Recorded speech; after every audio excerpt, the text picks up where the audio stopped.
क्योंकि मैं ब्रांड में बैठ के आया था। जैसे लाइमलाइट में मैंने 4 साल काम किया, वहाँ पे कुर्सी की उस साइड पे बैठा बहुत देर, तो उस साइड पे बैठ के जब इस साइड पे बैठा तो पता कि उस साइड पे बैठने वाले को चाहिए क्या, ये क्या देख रहा होता है, ये कैसे देखता है परफॉर्मेंस को, ये चीज़ों को कैसे देखता है, इसके मसले क्या है। परफॉर्मेंस मार्केटिंग डेफिनेशन में है क्या, एक ऑब्जेक्टिव है आपका, और उस ऑब्जेक्टिव के लिए आप एक कैंपेन रन करते हो और उसके बाद रिजल्ट्स को मॉनिटर करते हो, इवेलुएट करते हो और अडेप्ट करते हो अपनी स्ट्रेटजी को। We don't want to be the company who is replaced by AI, we want to be the company who creates the technology who replaces us. अगर आपको नहीं बनाना ब्रांड, तो let's be very honest, we are going to sell products as long as it's possible, will spend money, will get money and everything is fine, ठीक है। But when you build a brand, इसका मतलब है कि लोग चल के आए मेरे पास।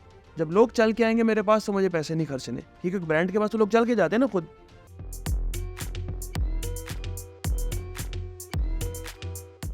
Assalamu alaikum viewers, my name is Umair Arshad. I'm the Chief Operating Officer at Hive Metrics. This podcast is being brought to you by FutureFest. Today we have a very lovely, multi-talented guest with us who is the founder and CEO of edX 360, founder of edX Learnings, co-founder of GrowX, none other than Zain Hamid. Zain, Assalamu alaikum, कैसे हैं आप? वालेकुम अस्सलाम, I'm fine, how are you? I'm good, thank you. Thank you very much for coming and giving us your precious time today. Well, we'll start from here. कौन है जैन हमीद, कहाँ से आया Jain Hamid, what is his journey, क्या करते थे वो industry of e commerce में आने से पहले? Please tell me something about yourself. Okay, so I'll start with my education. Yeah, so I'm actually a finance graduate. So I've done BS honors in accounting and finance, and then I did CIMA, which is Chartered Management Accountant. So like obviously when I graduated, so I had no idea what digital marketing is because I graduated in 2009. So at that time, obviously there was no digital marketing. So I couldn't imagine, like I cannot say कि मैंने, it was always my dream to be a digital marketer. So that would be a lie. You know, I had no idea what digital marketing is maybe 5-6 years ago. So I started my career as an accountant in a company in Pakistan. Then I moved to UAE. And where I got to work as financial analyst and a business analyst in companies like Toyota, Lexus, and Brazil Foods. These were multinational companies, and my role over there was mostly dealing with data. So I was like, kind of a data analyst and financial analyst. So my role was to analyze company performances, analyze investment feasibilities, where the company should invest and everything, and how different business divisions are doing, and how our organization can improve their KPIs and everything. So this background really helped me later on as well. So when I came back to Pakistan, I briefly worked in a retail sector in 1 year in finance, but then I joined Limelight. I think this is where it all began. In Limelight, I was initially hired to head just distribution division. My role was just to decide if a product is available in the warehouse, to which shop it will go and when it will go. That's it. And in what quantity. So over the time, I got to work on other divisions because I was able to improve the results really well in that division. So I got to work on supply chain, I got to work on planning, warehousing, retail planning and everything. And then one fine day, the owner of the business just called me and said, Zain, our e-commerce manager has just left on a 1-day notice. So why don't you take over the operations for temporarily while we hire another e-commerce manager? So I had like zero e-commerce experience or digital marketing experience at that time. I had no idea what this thing is. Very good. अच्छा जैन, मुझे ये बताएं कि what does edX 360 means. I heard it from a long time, लेकिन मुझे भी नहीं पता था कि व्हाट डज edX 360 मीन्स. मुझे आप हमें बताएं कि edX 360 का मतलब क्या है, कैसे आपके जहन में एक सर्विस इंडस्ट्री में आने का डिसीजन आया, ख्याल आया, and how did you form edX 360 and what were the challenges you faced at the time जब आप ये कंपनी बना रहे थे and you started this journey? Again जैसे ही लाइमलाइट वहीं से मैं स्टार्ट करता हूँ. तो when I was got to know as an e-commerce manager in Limelight, so वहाँ पर मेरे लिए क्या था कि मेरे लिए कुछ क्योंकि लाइमलाइट का e-commerce कुछ भी नहीं था उस टाइम पे. There were only like 4-5 people working in the department, and we all used to receive only 10-20 orders. So what I did is I started analyzing content internationally, कि what international brands are doing, because यहाँ पे तो मेरा कोई mentor था नहीं digital marketing का या ई कॉमर्स का, तो मैंने सारा कंटेंट गूगल से पढ़ना शुरू किया and everything, and I started implementing things one by one. So पता ही नहीं चला कैसे 1-1.5 साल गुजरा, एंड मुझे लोगों ने बताया, क्योंकि मुझे तो खुद भी नहीं पता था. I was like completely disconnected from industry, what is going on. So मेरे पास जो कोरियर्स के की अकाउंट मैनेजर्स एंड लोग आते थे, कहते थे आपकी सेल सबसे ज़्यादा इंडस्ट्री में. So I was also shocked, you know what did I do, कि ये 1.5 साल में मैं ये लाइमलाइट का ई कॉमर्स कैसे यहाँ पे पाकिस्तान का नंबर 1 ई कॉमर्स स्टोर कैसे बन गया ये बिल्कुल 1.5 साल के अंदर. So then you know I got it got me interested, and बहुत सारी मेरी कंपेटिटिव एजेंसीज उस टाइम पे मुझे पिच करने आते थे when I was an e commerce manager of Limelight, कि you know we want to oversee your marketing. So when I saw their pitch, I realized, okay, if I'm doing it alone in my 1 hour per day, because मैं तो इतनी चीज़ें और भी देख रहा हूँ लाइमलाइट में, and I'm maybe a year ahead of them, it means there is a huge problem in the market and no one is serving it properly.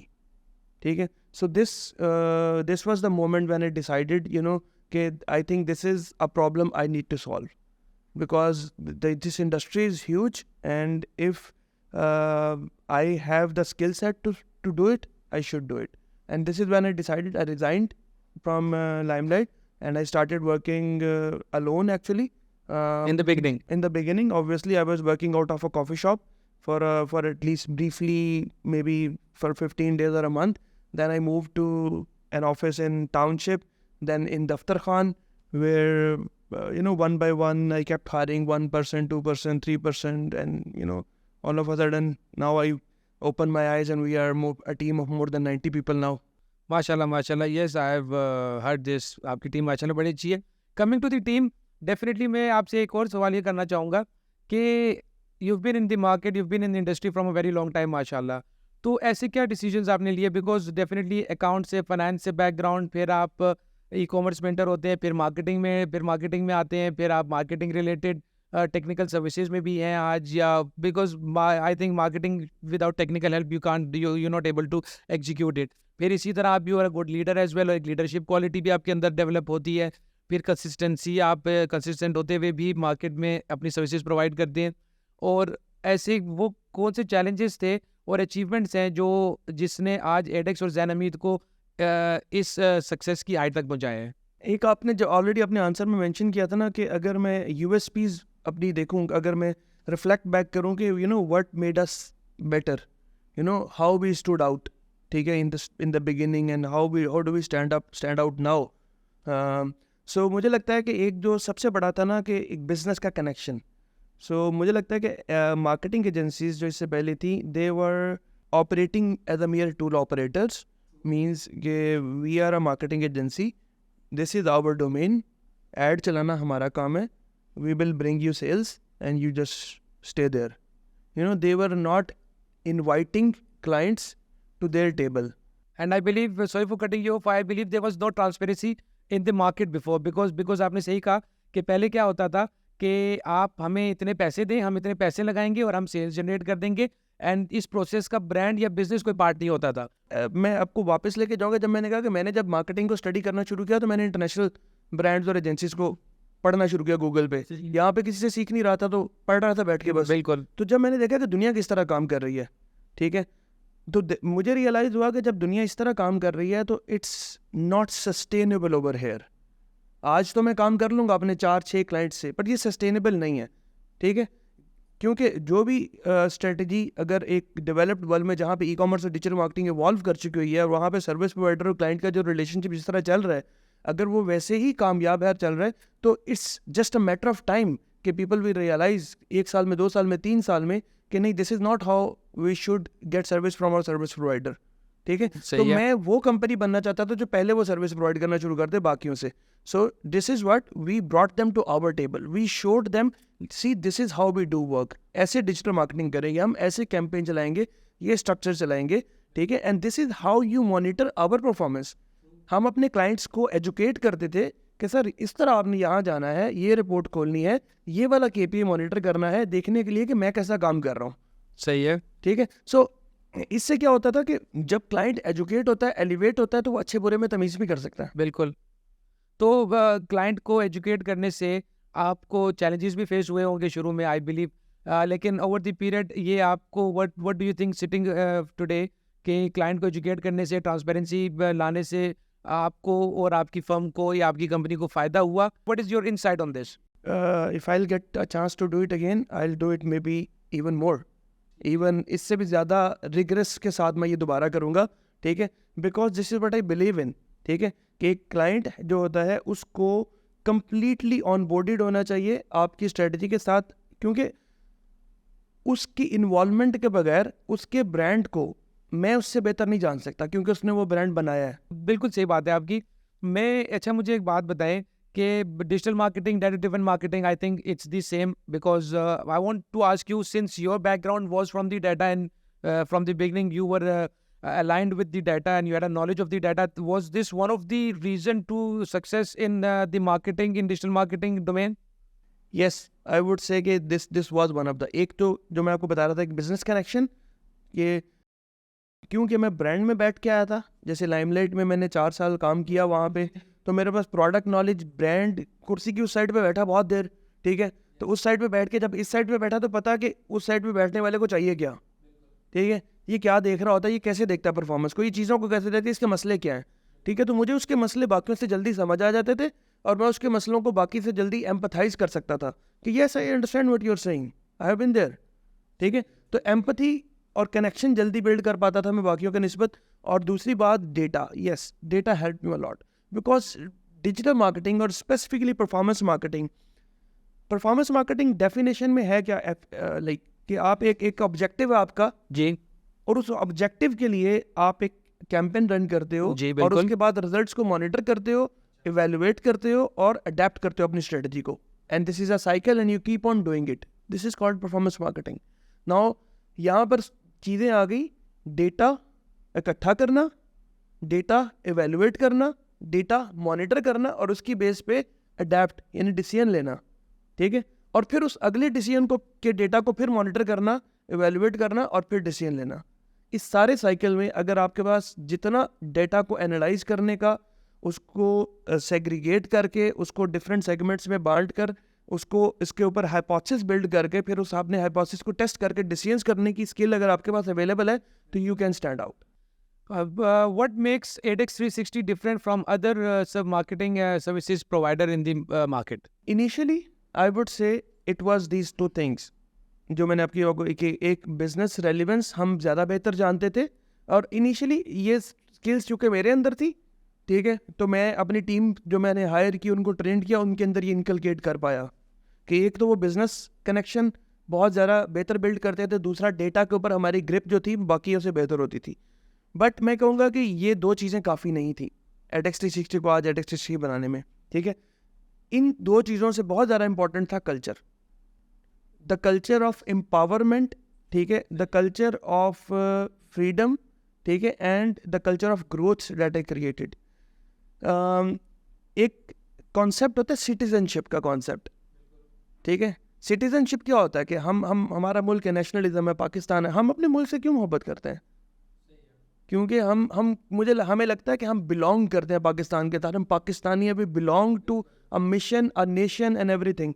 तो ये कॉन्सेप्ट आप ऑर्गेनाइजेशंस में भी क्रिएट कर सकते हैं, ठीक है? What we used to do कि जब हम एक 20-25 लोगों की टीम थे, हम रोज़ाना या हफ्ते में एक दफ़ा बैठ के हम कहते थे कि हमें क्लाइंट्स को सक्सेसफुल करना है, ये हमारा मिशन है, we want to be the best company, we want to be the most adaptable company, we are a data driven company, ठीक है?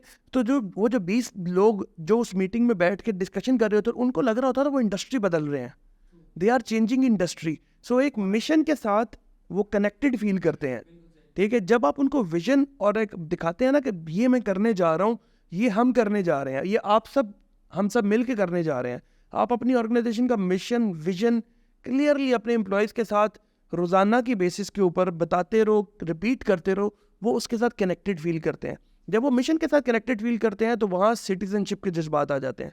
सिटीजनशिप के जज्बात में हम ये नहीं देखेंगे कि अब जब हम मेरे अंदर सिटीजनशिप पाकिस्तान के, मैं ये नहीं देखूंगा कि कौन सा मुल्क अच्छा है, मेरे लिए पाकिस्तान ही अच्छा है। True, in other words, we can say this basically ownership as well.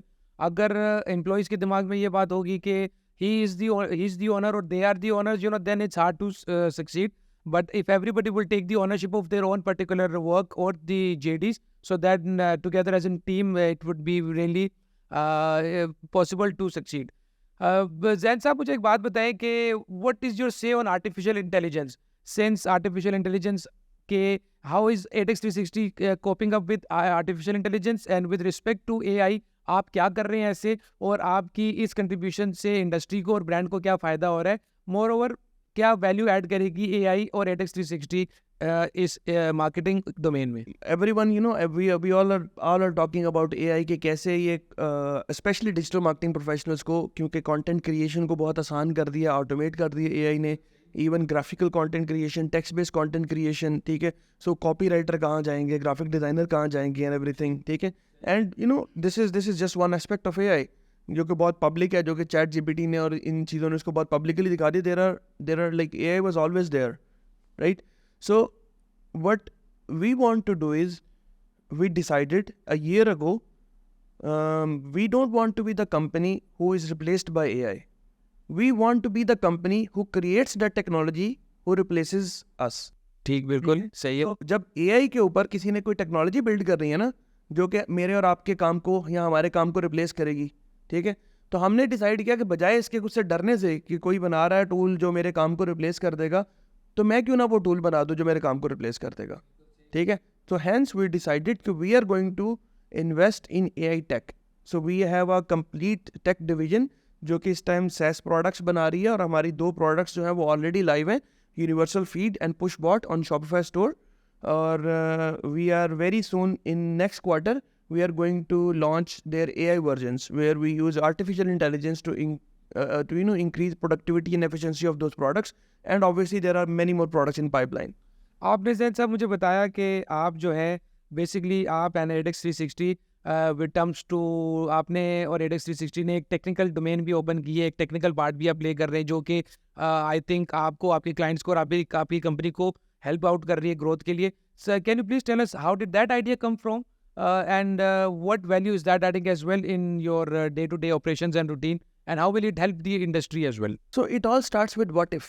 What if? True. सही है. What if, काश, जैसे हम उर्दू में कहते हैं काश ऐसा होता, what if ऐसा हो जाता, ठीक है. तो क्योंकि हम इतने क्लाइंट्स के लिए, अब हम जैसे प्रोडक्ट फीड की बात करो, यूनिवर्सल फीड का आइडिया कैसे आया हमारे दिमाग में, हमने Shopify के ऊपर सारी फीड की एप्स टेस्ट कर ली. हम फ्लेक्सीफाई, ऑसम फीड, ये वो प्रीमियम वर्जन्स, महंगी से महंगी ऐप, सस्ती सस्ती ऐप अपने क्लाइंट को लगा के देख ली.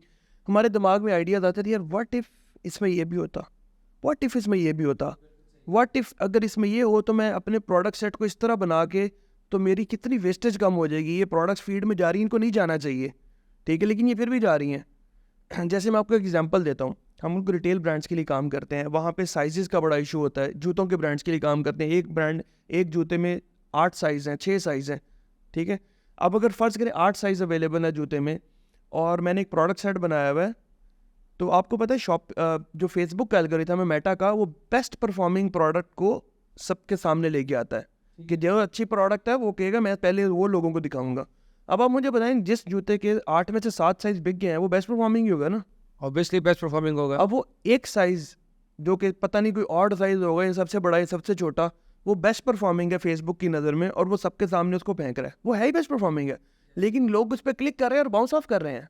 There is no way in all the feed apps out there कि मैं इसको कैसे बाहर निकालूं इस चीज़ को.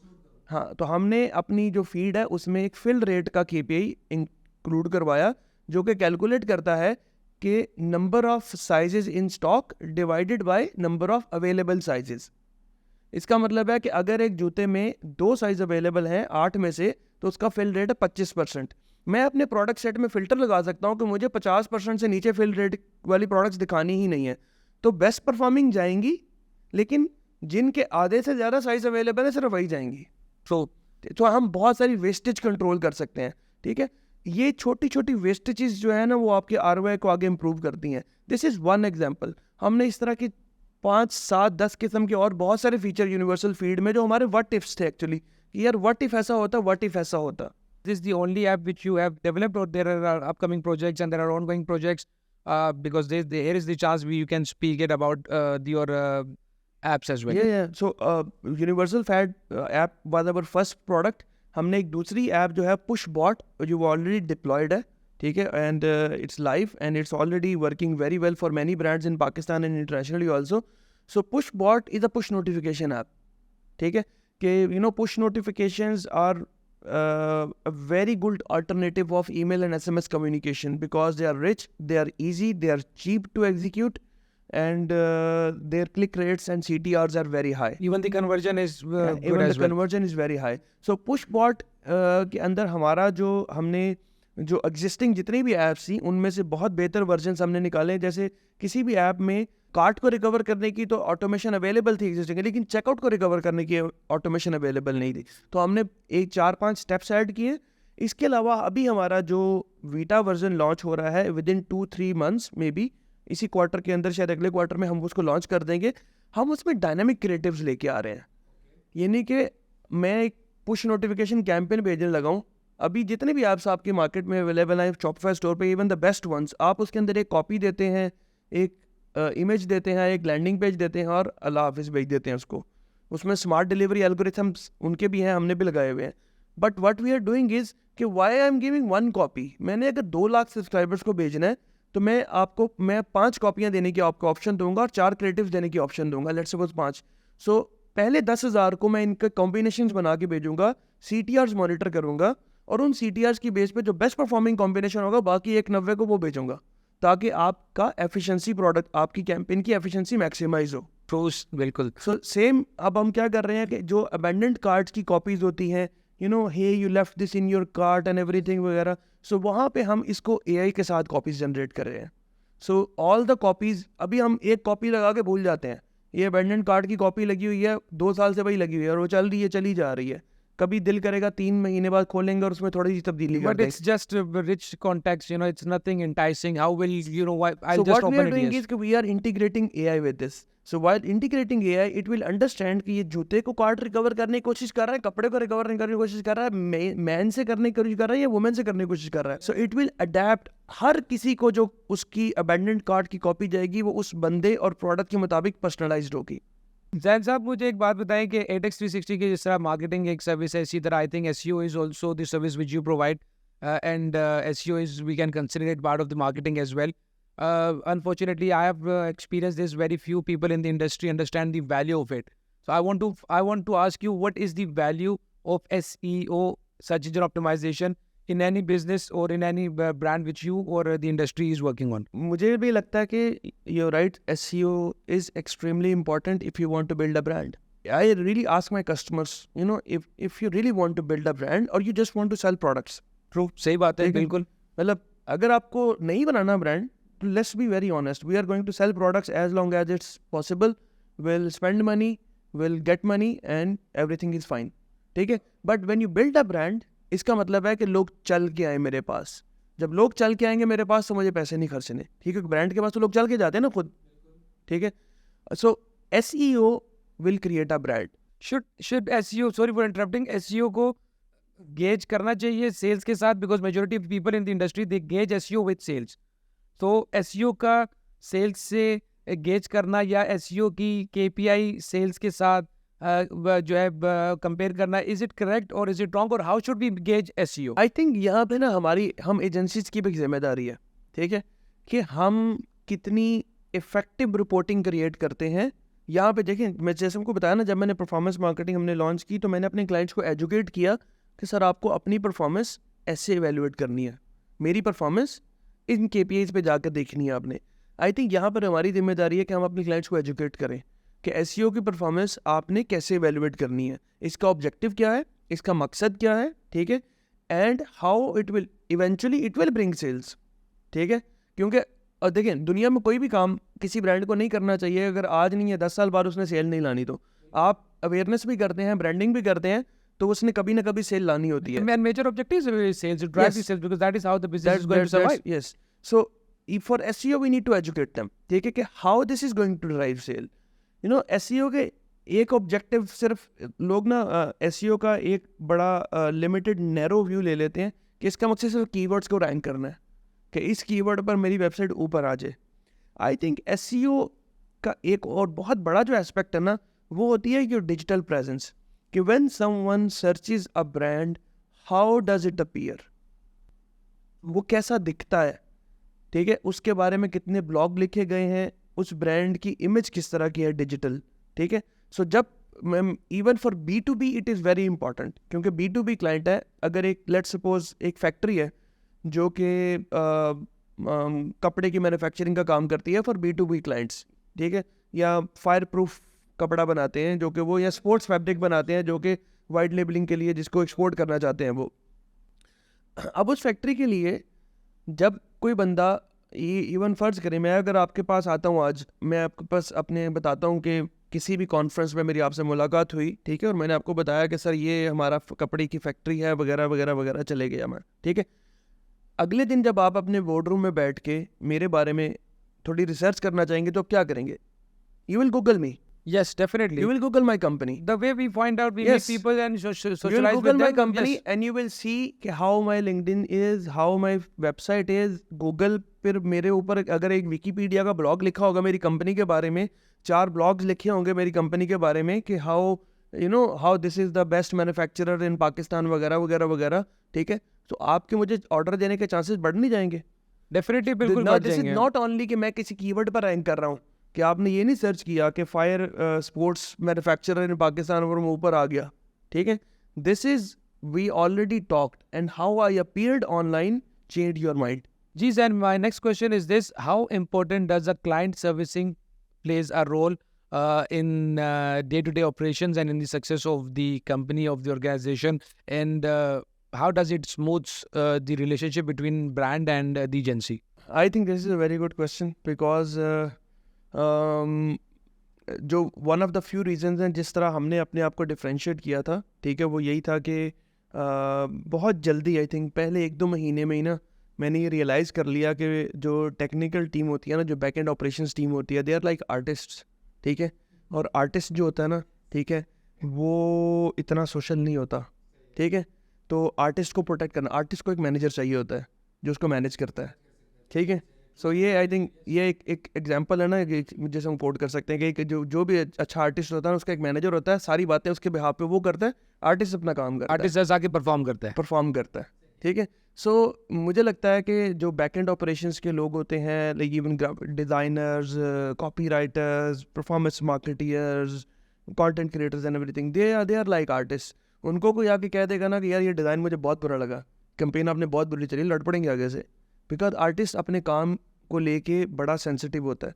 लेकिन जो अकाउंट मैनेजर, जो रिलेशनशिप मैनेजर होता है, उसका जो एक बहुत बड़ा रोल है, ठीक है, कि वो क्लाइंट कह रहा है कि यार ये आपने बड़ी फजूल किस्म की वीडियो बना के दी है, फारग है, वापस कर दें, वो आके उन लफ्ज़ों में आके उनको नहीं बताता, वो कहता है यार क्लाइंट ने रिजेक्ट कर दिया, ठीक है, इसका एक सेकंड वर्जन बना के बेचते हैं और इसमें ऐसे ऐसे कर लेते हैं, ठीक है, आर्टिस्ट भी खुश, client भी खुश। So basically we can conclude this in the other way कि client servicing people, they play a role of a bridge between the team and between the business. Yes, and on top of one more thing, क्योंकि जब मैंने अपनी client relationship team बनी और जब मैंने अपना पहला क्लाइंट रिलेशनशिप मैनेजर रखा, ठीक है, उसको मैंने एक बात कही, उसको मैंने कहा कि in my company client relationship will not be a postman.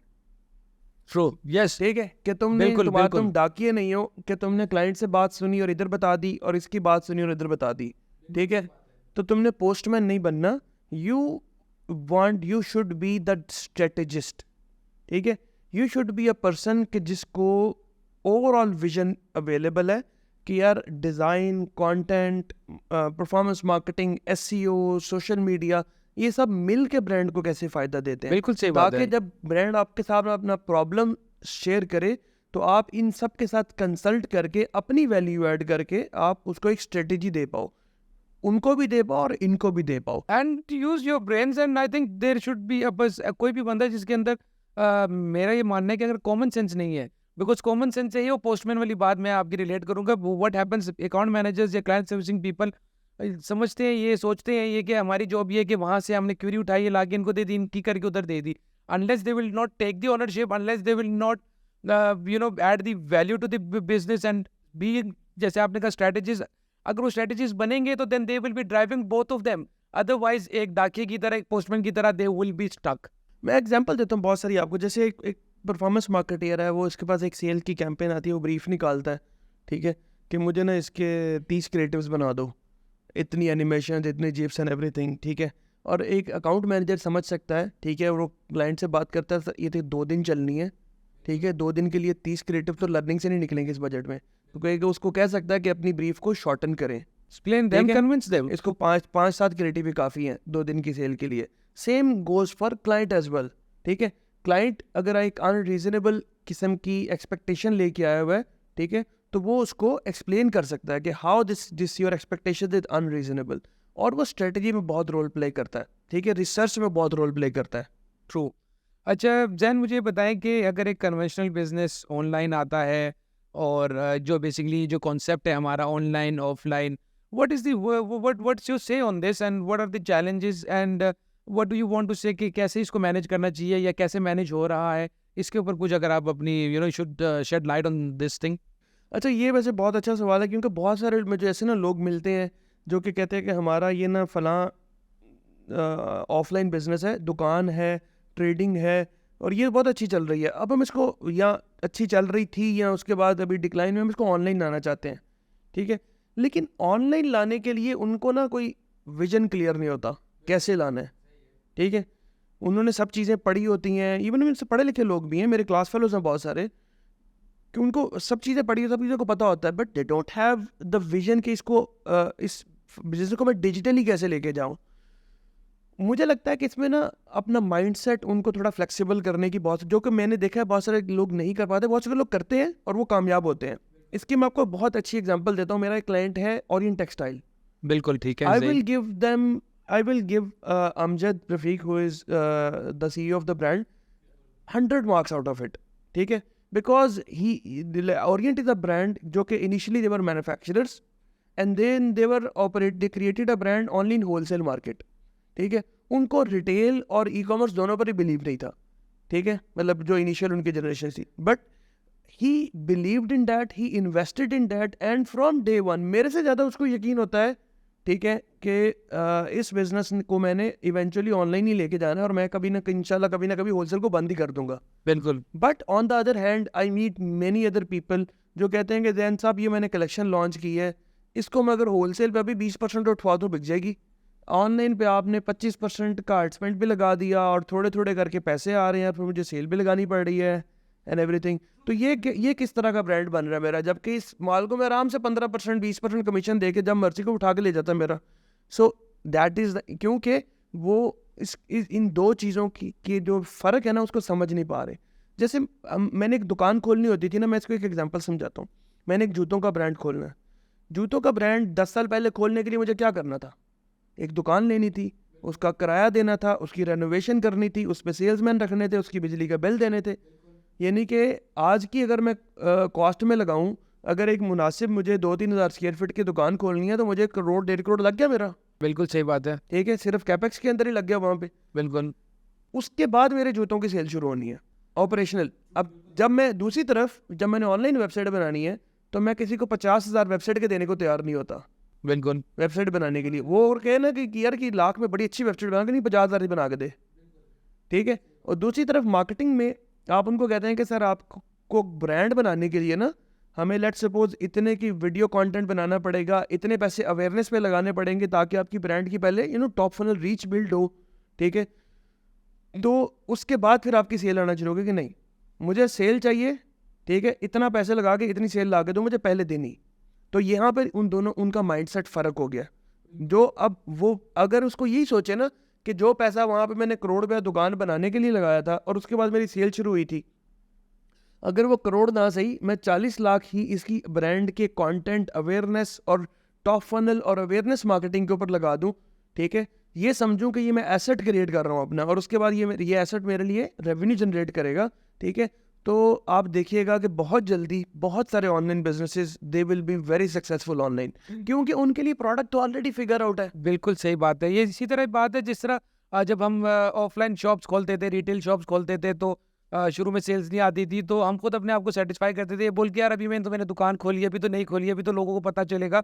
Same formula goes in digital presence as well, digital business as well, but here nobody is ready to wait. People think कि मैंने add लगाया, company hire की, add लगाया, सब जिम्मेदारी उसकी है। Product का role, we are service providers.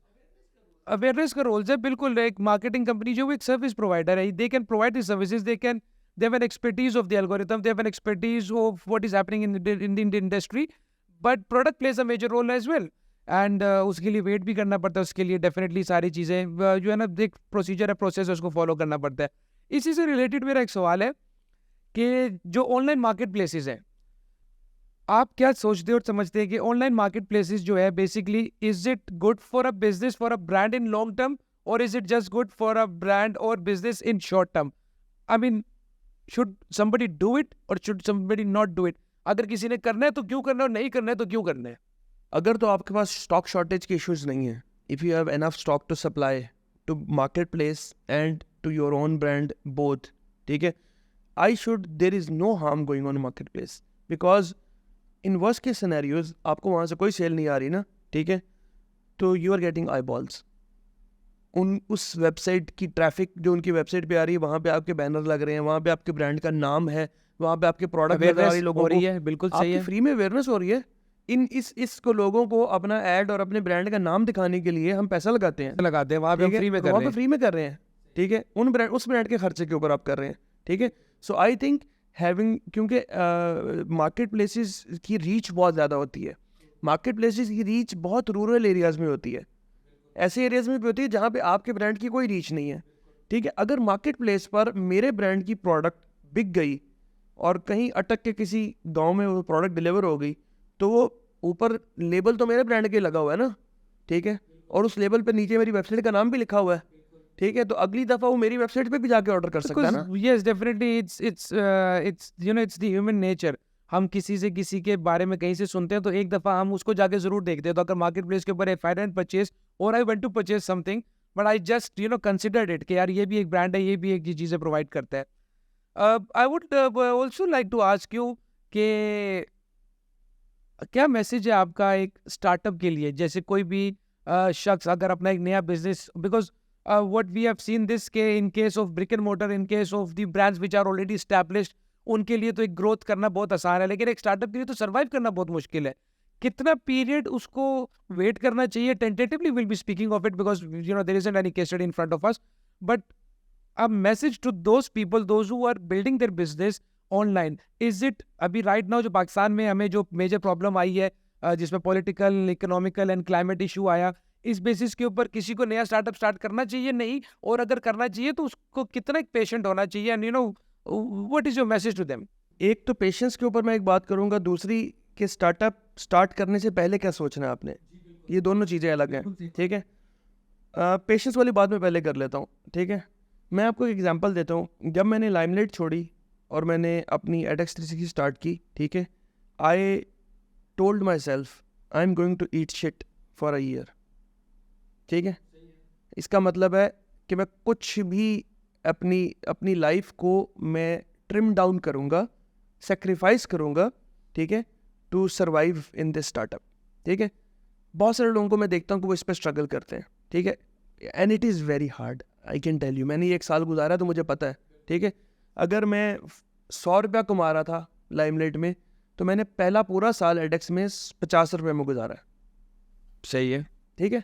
हालांकि मैं कमा ज़्यादा रहा था एडेक्स में, लेकिन मैं खर्च फिर भी 50 ही रहा था। बिल्कुल सही है, ठीक है। उसकी वजह है, ठीक है, उसकी वजह ये है कि अगर वो मैं 100 अगर सिर्फ फाइनेंशियली देखता तो मैं 100 की बजाय 150 रुपया भी ले सकता था एडेक्स से महीने का। जब मैंने स्टार्ट किया, it was going very well in the first year, but मैंने फिर भी 50 लेता रहा, क्योंकि मैंने वो जो 100 छोड़ा, री इन्वेस्टमेंट इन द कंपनी, वो री इन्वेस्टमेंट हुई, उससे कंपनी ने ग्रो किया। This is how you build your culture as well, this is because money was needed. Yes, you felt the need के पैसा छोड़ूंगा तो पैसा मैं कंपनी में छोड़ूंगा तो लोग बनाऊंगा, लोगों को हायर करूंगा, डेवलप करूंगा, कंपनी को ग्रो करूंगा। वो पैसा मुझे नजर आ रहा था कि मेरी कंपनी का 200 रुपया 300 रुपया प्रॉफिट हुआ इस महीने, मैं इसमें से 150 ले सकता हूँ, मैं फिर भी 50 लेता था, क्योंकि मैंने इसमें ना मैंने बड़ी ज़बरदस्त एक कोट किसी के सामने में बात कर रहा था, मैंने उसको बताया कि आई built a business and I give myself a job in it. Her entrepreneur को इस तरह सोचना चाहिए। बिल्कुल यही बात है। सारा बिजनेस आपका है, लेकिन आप उसमें एक एम्प्लॉय की तरह ऑपरेट करें, मालिक की तरह ऑपरेट ना करें। सो आई बिल्ट अ बिजनेस, इसका फिर पार्ट 2 भी है। I built a business, I give myself a job in it, and then I became its best employ. Best employ. Jain, हर किसी के अपने फेलियर्स भी होते हैं. Is it okay if we ask you about the failures of Jain? Oh, बिल्कुल. There are a lot of failures. Because I believe we have discuss this once before. तो मैं चाहता था कि जो हमारे पॉडकास्ट देखने वाले हैं, जहाँ जहाँ तक ये पॉडकास्ट जाएगा, people should also know the reason to ask this question was this, कि जिस तरह एक वो प्लांटेड चीज़ें होती हैं कि I started my business with 40,000 rupees and then I came here today. लोग ये देख रहे होते हैं कि आज आप कहाँ बैठे हुए हैं, लेकिन उसके पीछे की एफर्ट भी लोगों को पता होनी चाहिए कि कितने एफर्ट आपने की. उनमें से जो फेलियर्स थे, कोई एक आधा अगर आप हमें बताना चाहें, ताकि उससे हमें कोई लेसन भी मिले. So, फेलियर तो नहीं था, क्राइसिस था एक, ठीक है. So when I was like 17, ठीक है, there was a family crisis. So I was left alone to support me and my family at the age of 17. So मैं अपने तीनों छोटे भाई, उनकी और अपनी भी और अपने घर का खर्चा भी मुझे 17 साल की उम्र में चलाना था, क्योंकि और कोई नहीं था, ठीक है, चलाने के लिए. सो मैंने वहाँ से फिर बहुत सारी पार्ट टाइम जॉब्स, फुटबॉल तक सीए मैंने, पेट्रोल पंप पे भी काम किया. सो लेकिन but I kept on. The journey started long back. या बहुत. मैं आज इसको अपनी ब्लेसिंग समझता हूँ. मैं समझता हूँ कि मतलब मेरी ट्रेनिंग पहले शुरू हो गई थी, बाकियों के बाद में जो it gave me a head start, ठीक है. You are blessed कि एक छोटी सी उम्र में आपके ऊपर रिस्पॉन्सिबिलिटी पड़ने से, this is you know how you became, I will say this is how you became a survivor. ठीक है, घर में लीडरशिप आपके पास आ गई छोटी सी उम्र में, तो वो एक्सपीरियंस, एक्सपोजर ज़्यादा हो गया. वही लीडरशिप ने आज इवेंचुअली अपने आपकी प्रोफेशनल लाइफ में आपको हेल्प किया लॉट. इसके अलावा सॉरी मैं फेलियर्स की आपको बात कर रहा था कि बहुत सारे लोगों को मैं कहता हूँ ना कि वो मुझे कई दफ़ा कहते हैं कि मतलब आपने तो लाइमलाइट छोड़ के एडेक्स स्टार्ट किया और आपकी चल गया आइडिया. मैं बहुत सारे लोगों को जिनको मैं कन्विंस कर रहा होता हूँ, यार you should do something, why are you not taking this risk and everything. तो मैं उनको बताता हूँ कि आप मेरा लिंक्डइन प्रोफाइल देखते हैं और उसमें नज़र आता है कि इसकी एक लाइमलाइट की नौकरी थी, उसकी ये नौकरी बड़ा वो ना मज़ेदार किस्म का प्रोफाइल नज़र आता है कि ये जॉब थी, फिर ये जॉब थी, फिर ये जॉब थी, और उसके बाद अपना बिजनेस स्टार्ट कर, सब सही चल रहा है, सब सही चल रहा है. पब्लिकली तो वो फेलियर्स नज़र नहीं आते ना, नहीं आते, बिल्कुल एब्जॉर्ब हो जाते हैं. सो मैं अक्सर उनको बताता हूँ कि आपको ये नहीं पता था, एक दफ़ा मैंने एक कॉफ़ी इंपोर्ट की थी और उसका ब्रांड लॉन्च करने की कोशिश की थी, और उसमें कितने पैसे ज़ाया किए थे, उसका किसी को नहीं पता होगा क्योंकि वो मेरे लिंक्डइन प्रोफाइल पे नहीं है, ठीक है. एक दफ़ा मैंने बार्बर शॉप्स की चेन बनाने की कोशिश की थी, that is my failed startup, no one will ever know about that, ठीक है. फिर इसके अलावा मेरा एक और स्टार्टअप था unstitch.pk के नाम से, ई कॉमर्स का ही फेल्ड स्टार्टअप है, ठीक है. मैंने एक वेबसाइट बनाई unstitch.pk, जहाँ पे मैंने डिफरेंट ब्रांड के अनस्टिच कपड़े होलसेल पे उठाता था और उसको एक मार्केट प्लेस बना के उसको बेचता था, ठीक है. दैट वॉज बिफोर edX 360, ठीक है. That was a failed startup for me, ठीक है. वो सारे फेल्ड स्टार्टअप ने मुझे बड़ा कुछ सिखाया. जब unstitch.pk ने भी सिखाया, कॉफ़ी की इंपोर्ट ने भी सिखाया, बार्बर शॉप्स ने भी सिखाया, ठीक है. और unstitch.pk में मैं खुद कस्टमर सर्विस करता था, मैं खुद मार्केटिंग करता था, खुद पार्सल पैक करता था. तो फिर जब लाइमलाइट का ई कॉमर्स मैनेजर बना तो मुझे पता लग गया कि यार no one could cheat me, ठीक है. पार्सल पैक करने वालों को मैं बताता था कि बेटा तेज पार्सल कैसे पैक करते हैं. So lesson learned. या since we have short time, मैं अब आपसे एक और सवाल करना चाहता हूँ, कुड बी सेकंड लास्ट और लास्ट क्वेश्चन, कि tell me something about edX learnings. आपको पता है कि डिजिटल मार्केटिंग एजेंसी जो है, it's a service industry, and service industry is human driven agency. यहाँ पे आपको टैलेंट चाहिए होता है, ज़्यादा से ज़्यादा टैलेंट चाहिए होता है.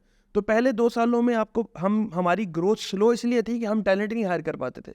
हमें लोग ही नहीं मिलते थे हायर करने के लिए जो कि स्किल वाइज इस काबिल हों कि जिन ब्रांड्स में हमने उनको काम कराना वो वहाँ पे काम कर सकें. तो हमने बहुत सारे MTOs हायर करना शुरू कर दिए, उनको ट्रेंड किया, and we have like very successful people in my company जो कि MTO हायर हुए हैं. बल्कि I really take pride in this कि इन मेरी कंपनी में जितने भी मैनेजर्स और जितने भी डायरेक्टर्स और सीनियर टीम है, they are all internally hired and groomed. एक भी बंदा उसमें से बाहर से हायर करके हमने डायरेक्ट मैनेजर नहीं बनाया हुआ. बेस से स्क्रैच से स्टार्ट किया, and part of your company, scratched from start and internally groomed, and I think that also creates a culture, ठीक है, फॉर अदर्स टू सी कि अगर ये लोग हायर होकर शुरू से लेके यहाँ तक पहुँच सकते हैं तो हम भी आ सकते हैं कंपनी में. edX लर्निंग्स, सो edX लर्निंग्स क्योंकि टैलेंट की शॉर्टेज हो गई थी, ठीक है, और अभी भी MTOs हायर करके भी हमें वो रिस्पॉन्स नहीं मिल रहा उनकी. सो हमने क्या किया, अब हमने edX लर्निंग्स इसलिए लॉन्च किया है कि so that we can create talent now, ठीक है. सो हमारा जो इतने सालों का मार्केटिंग का, कंटेंट का, डिजिटल मार्केटिंग का, इन सब चीज़ों का एक्सपीरियंस है, we can impart that knowledge to industry as well. So edX learnings में हमने डिजिटल मार्केटिंग कोर्सेज लॉन्च किए which are for weekends only.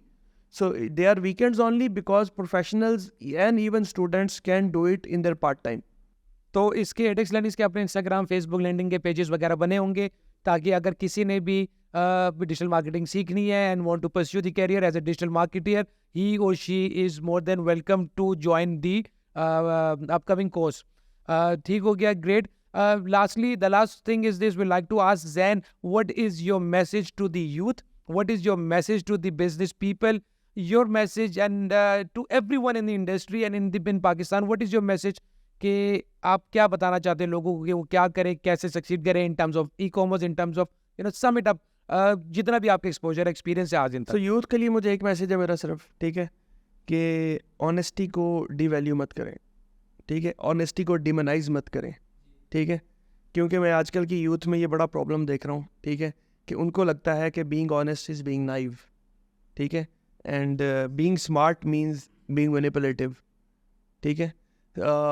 मुझे लगता है honesty is the most underrated aspect और underrated quality in Pakistan especially. जब आप बिल्कुल डेड ऑनेस्ट और ट्रू होते हैं लोगों के साथ, लोग समझते हैं आप नाइव हैं. आप नाइव नहीं हैं, आप इंटेलिजेंट हैं, आप स्मार्ट हैं, आपको धोखा देना, मैनिपुलेट करना आता है, ठीक है, लेकिन आप चूज़ करते हैं कि मैं नहीं करूँगा, ठीक है. दिस इज़ अ चॉइस, ठीक है. और मैं अपने इस एडेक्स 360 की जर्नी में कम से कम 20, 30, 40 एग्जाम्पल्स मेरे दिमाग में हर वक्त लिखी हुई हैं, वो जो मैं याद है मुझे, कि जहाँ पर we did blunders, I was dead honest और I had a chance to be manipulative. मेरे क्लाइंट को कुछ नहीं पता था, ठीक है, मैं उसको बता सकता था कि ये ऐसे नहीं हुआ, ये ऐसे ऐसे हुआ है, और उसको मान लेता वो. बट आई वॉज ऑनेस्ट कि ये मेरी गलती है और हमने किया है, ठीक है, and I am being honest with you. And trust me, no one fired us. True, सही बात है. No one fired us for being honest. बिल्कुल सही बात है. I believe a man a man should be brave enough to accept his their mistakes, and if it's a team member's mistake, we should own it. Well, Zain, I think we'll try to have a couple of more sessions with you, since mashallah you are multi-talented, इतना experience, इतना exposure है. We wish you best of the luck. We wish you your company के लिए हमारी best of luck है. Best wishes आपके साथ हैं. Thank you very much for coming. And अपना ख्याल रखिए. Thank you for inviting me. Welcome. Likewise, sir. Thank you.